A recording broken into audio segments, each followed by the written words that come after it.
راجوڑی میں فوجی ٹرک میں آگ لگنے سے 4 فوجیوں کی ہلاکت کی وجہ کا ملبہ پاکستان کے سر پر ڈالنا شروع کر دیا ہے۔ کشیدہ تعلقات پھر پلوامہ 2019 سے آگے پیچھے۔ پاکستان کو ان نازک حالات سے دوچار کرنے کی ذمہ دار پاکستان کی طاقتور اور مہارت یافتہ اشرافیہ ہے۔ ہم اوپر سے چل کے نیچے تک کھائی میں گر چکے ہیں۔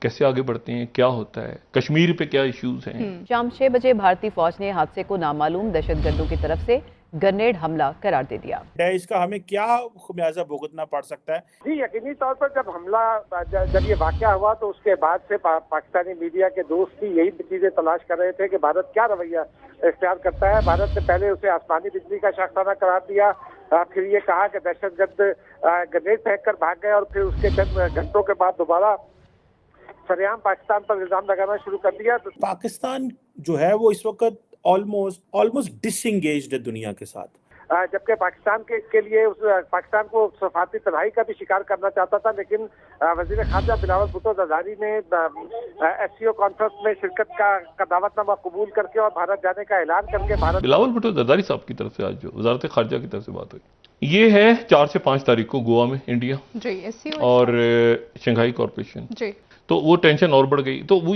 لیکن یہ فورمز ہمیشہ مدد دیتے ہیں کہ ایک برف پگھلتی ہے، آپ ایک ون آن ون۔ بلاول صاحب کی اور جے شنکر صاحب کی ملاقات ہو چکی ہے کئی فورمز پہ حالیہ دنوں میں، لیکن انڈیا کا یہ پہلا دورہ ہے کسی وزیر خارجہ کا 2011 میں، ہنا ربانی خر کے بعد۔ ہنا ربانی خر صاحبہ گئی تھی 2011 میں، اور 2014 میں پاکستان کا اور کوئی لیڈر اگر آپ کہیں تو 2014 میں جب نواز شریف صاحب گئے تھے مودی صاحب کی حلف برداری کی تقریب میں، اس کے بعد کشیدہ تعلقات پھر پلوامہ 2019 سے آگے پیچھے۔ تو یہ دورہ جو ہے اب یہ برف پگھلے کی دونوں میں کیا بات چیت ہوتی ہے، کیسے معاملات آگے بڑھتے ہیں، بہت سارے ایشوز ہیں جن کے اوپر بات ہونی ضروری ہے، اور اس میں یہ دیکھنا ہے کہ کیا اس میں کیا ایک اچھا ہے برف پگھل رہی ہے دونوں میں، اور وہاں سے پھر کیونکہ چائنا کیا اسٹانس لیتا ہے وہاں پہ وہ، اور یہ بھی بڑی انٹرسٹنگ بات ہے کہ یعنی آپ دیکھیں کہ جب جنگ بھی ہو رہی ہوتی ہے تو بات چیت ہو رہی ہوتی ہے ملکوں کی، بیک ڈور رابطے ہوتے ہیں، ڈی جی ایم اوز، جنگ چھڑی ہوتی ہے تو ڈی جی ایم او رابطے میں ہوتے ہیں نا دونوں ملکوں کے، کہ بھئی 1 منٹ ہٹ جاؤ، یہ نیوکلیئر تک نہ جائے معاملہ، ٹھیک ہے، مطلب ایک حد تک ہی ہوتا ہے نا، مطلب آل آؤٹ وار تو مطلب بہت ہی خوفناک ہے نا، تو مطلب آل آؤٹ وار ہوئی بھی ہے لیکن پھر بھی اس کے باوجود وہ ایک جگہ تک رکی ہے، اسے آگے نہیں بڑھتے۔ تو ایشو یہ ہے کہ وہ اب یہ کیسے سفارتی محاذ پہ کیسے آگے بڑھتے ہیں، کیا ہوتا ہے، کشمیر پہ کیا ایشوز ہیں، چائنا نیا بلاک دنیا میں جنم لے رہا ہے، انڈیا میں بھی مختلف سوچ جنم لے رہی ہے اس وقت۔ چیمپئنز ٹرافی آئے گی تو اس وقت انڈیا کنسیڈر کر سکتا ہے پاکستان کھیلنے کے لیے، اس لیے ہمیں یہ کہا جا رہا ہے کہ ایشیا کپ جو ہے وہ بھی نیوٹرل وینیو پہ کھیلا جائے اور پاکستان ورلڈ کپ کے لیے انڈیا آئے۔ ہمارا موقف یہ ہے کہ آج کے حالات ایسے ہیں کہ اگر برف پگھلنی ہے تو انڈیا کی طرف سے پگھلنی چاہیے۔ ہم تو کافی عرصے سے ہم نے تو یہ کہا کہ ہم تیار ہیں کھیلنے کے لیے، وہ یہاں دنیا کھیل رہی ہے تو انڈیا کو بھی یہاں آ کے کھیلنا چاہیے، ہم خیر مقدم کریں گے، ہم انوائٹ کرتے ہیں، اور پھر ہم ریسیپروکل بیسس پہ انڈیا میں جا کے بھی کھیلیں گے۔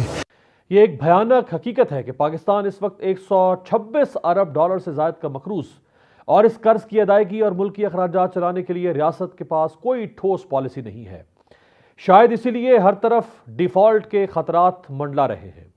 پاکستان کو ان نازک حالات سے دوچار کرنے کی ذمہ دار پاکستان کی طاقتور اور مہارت یافتہ اشرافیہ ہے۔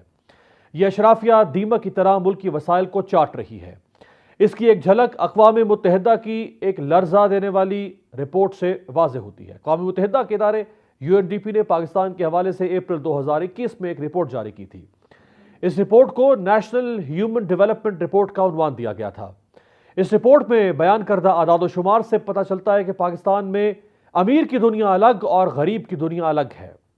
جاگیردار، سرمایہ دار، فوجی اسٹیبلشمنٹ اور ریاست کے ملکیتی ادارے پاکستان میں مہارت سے سب سے زیادہ فائدہ اٹھاتے ہیں۔